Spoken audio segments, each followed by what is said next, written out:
ሰላም እንደምን አላችሁ ውድ ተመልካቾቼ፣ ለምለም ነኝ። እንኳን በሰላም ወደ እኔ ቻናል መጣችሁ። ዛሬም እንደተለመደው ልዩ በሆነ ስራ ተመልሻለሁ። ዛሬ ይዤላችሁ የመጣሁት እንደ ሀገር ቤት የተሰራ የዝግን ወጥ አሰራር ነው።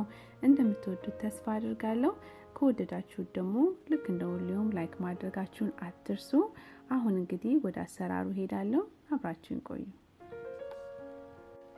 ያው እዚህ ጋር እንደምታዩት ለስራው በዋነኛነት የሚያስፈልጉኝን ነገሮች አዘጋጅቻለሁ። ሽንኩርት ደግሞ ከጎን የአቁላላው ነው ያለሁት። በርበሬ፣ ነጭ ሽንኩርትና ዝንጅብል። እዚህ ጋር ደግሞ በውስጡ ያሉትን በኋላ ዘርዝሬ እነግራችኋለሁ ስሰራ ማለት ነው። ቅቤ እና ስጋ አዘጋጅቻለሁ። እንዳልኳችሁ ሽንኩርቱን በጎን እያቁላላው ነኝ ያለሁት። ሽንኩርቱ በጣም ለረጅም ጊዜ ብቻውን ምንም ዘይት ሳይገባበት ጥብስ ስላደረኩት ማለት ነው ከለሩን ራሱ እንደምታዩት ይኸውላችሁ ቀይሮታል ማለት ነው። እና ከዛም በመቀጠል ደግሞ ትንሽ ዘይት አድርጌበታለሁ። ምክንያቱም ዝግን ሲሰራ ቅቤው ዘይቱ አነስ ብሎ ቅቤው በርከት ያለ ስለሚሆን በኋላ እንዳይበዛብኝ በማለት ነው ትንሽ ዘይት የጨመርኩት ማለት ነው። ከዛም ነጭ ሽንኩርትና ዝንጅብል በመቀጠል ጨምራለሁኝ።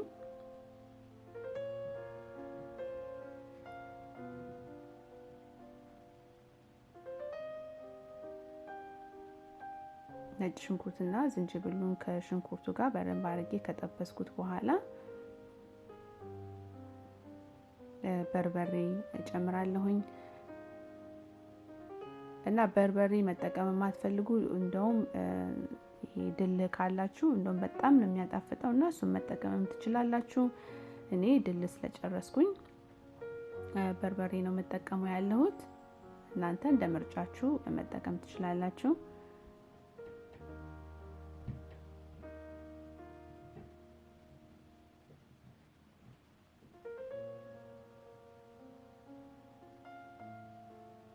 ብዙ ጊዜ የዝግን ወጥ ለድግስ ለሰርግ፣ ለማህበር እና ለተለያዩ ትልልቅ ዝግጅቶች ጊዜ የሚሰራ ነውና በጣም ነው የሚጣፍጠው።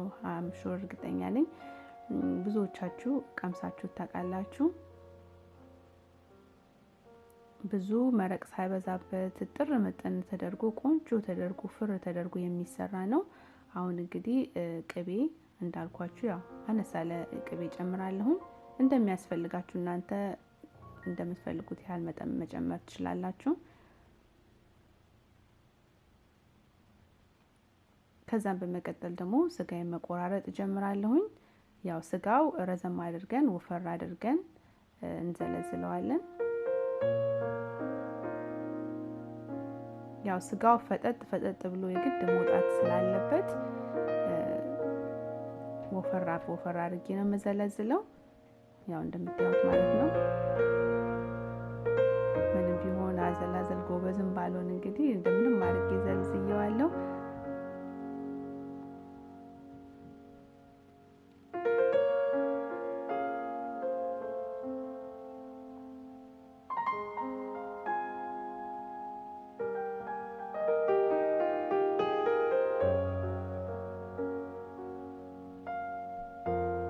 እንግዲህ በዚህ አጋጣሚ ሁሉ ጊዜ ካጠገብ የሆናችሁ ላይክ፣ ካመንት እየሰጣችሁኝ እና ሼር እያደረጋችሁልኝ ለምታበረታቱኝ ሁሉ ከልቤ ነው የማመሰግነው።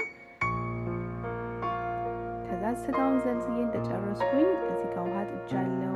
ከዛም ደግሞ ሽንኩርት፣ አረንጓዴ ሽንኩርት፣ የስጋ መጥበሻ፣ ዝንጅብል፣ ነጭ ሽንኩርት፣ ካሮት ያው ስጋውን ለመቀቀል በሱ በቀቅለው ቆንጆ ነው ብዬ ስላሰብኩኝ እንደዛ አደርጋለሁ። ምክንያቱም የስጋውን ጣዕም እና ደግሞ የመረቁን ጣዕም በጣም ነው የሚያጣፍጥልን። ስፔሻሊ የስጋው መጥበሻ ውሃው ሲንተከተክ ራሱ ስጋው ሲንተከተክ ቤቱ ሁሉ የስጋው መጥበሻ ጎልቶ ይሸት ነበርና ቆንጆ ያደርገዋል። ዝም ብሎ ስጋ ብቻ አይሆንምና ደግሞ መረቁም ከተረፈኝ ለሌላ ነገር እጠቀማለሁ ብዬ ስላሰብኩ ነው።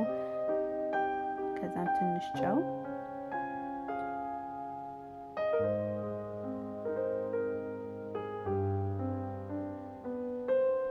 ከዛ ከላዩ ላይ ሲፈላ የሚወጡ እንደዚህ አድርገን እናወጣዋለን ክፍፍ አድርገን ማለት ነው። ባይወጣም ምንም አይደለም። አሁን ሀገራችን ብዙ ጊዜ ኢትዮጵያ እንደዛ አድርገው እናቶቻችን አያወጡትም። ዝም ብሎ በቃ ሲተከተክ ራሱ ይጠፋል ማለት ነው። እና እንደ ምርጫችሁ መተውም ትችላላችሁ። ከዛ በዛ ውሃ ነው የሚሰራው፣ በዛ መረቅ ነው የሚሰራው ማለት ነው። እና ምንም አይነት ውሃ አንጠቀምም። በቃ በመረቁ በስጋው መረቅ ነው የሚሰራው።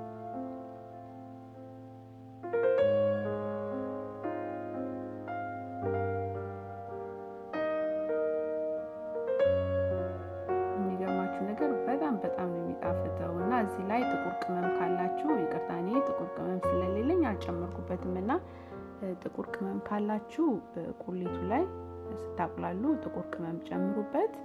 ካልሆነም ደግሞ ስጨርሹ መከለሻ ወይ ኮረሪማ ያላችሁን መጠቀም ትችላላችሁ ማለት ነው። ከዛ ስጋው ያው አንድ 20 ደቂቃ ከተንተከተከልኝ በኋላ አውጥቼዋለሁ። ከቀዘቀዘም በኋላ ደግሞ ያው መክተፍ ጀምሬያለሁ። ስትከትፉ ተለቅ ያለ አድርጋችሁ ብትከትፉት ጥሩ ነው። እንዳልኳችሁ ስጋው ፈጠጥ ብሎ በስሎ በደንብ በስሎ ግን ያው ፈጠጥ ብሎ መታየት እንዳለበት ነው። ያው አንዳንዱን እኔ በጣም አተልቄዋለሁ፣ ያው አስተካክለዋለሁኝ።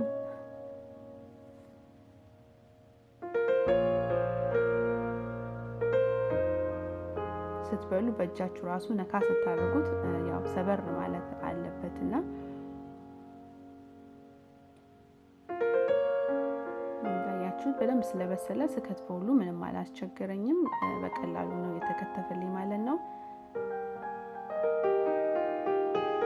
ከዛም ያው ጨምራለሁኝ እና ይሄንን ከቁሊቱ ጋር ትንሽ መረቅ ጠብ እያደረኩኝ እንግዲህ ለአንድ 30 ደቂቃ ያህል በደንብ አበስለዋለሁ ስጋውን ማለት ነው። ከቁሊቱ ጋር አብሮ እንዲዋሃድ ወደ ውስጡ ወደ ስጋው ውስጥ እንዲገባ ማለት ነው። ስጋው ኦልሬዲ በስሏል፣ ግን ቢሆንም ቅመማ ቅመሙ ሁሉ ነገር ውስጡ እንዲገባ ለ30 ደቂቃ ያህል እሽት እንደዚህ አደርገዋለሁ። ከዛም ጨው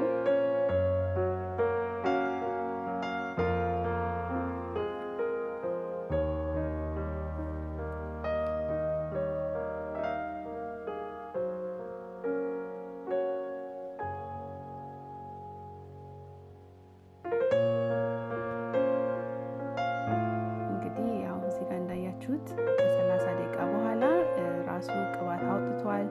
ትንሽ በመስተጨረሻ ቅቤ፣ ከዛም በመቀጠል ደግሞ እንቁላል እንግዲህ እንደ ፍላጎታችሁ ነው። እንቁላሉ ያው ንጥት ብሎ እንዳይቆይብኝ ብዬ ነው አሁን ከቅቤው ጋር እና ከመከለሻው ጋር ሁሉንም አንድ ላይ የጨመርኩት ማለት ነው።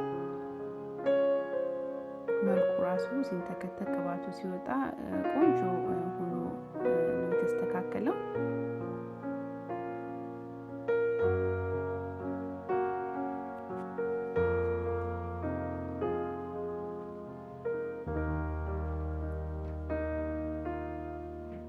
ይኸውላችሁ እንግዲህ መረቁን የመጠጠ ቅባቱ መውጣት ጀምሯል። በጣም አሪፍ ነው። ተወዱታላችሁ፣ ሞክሩት።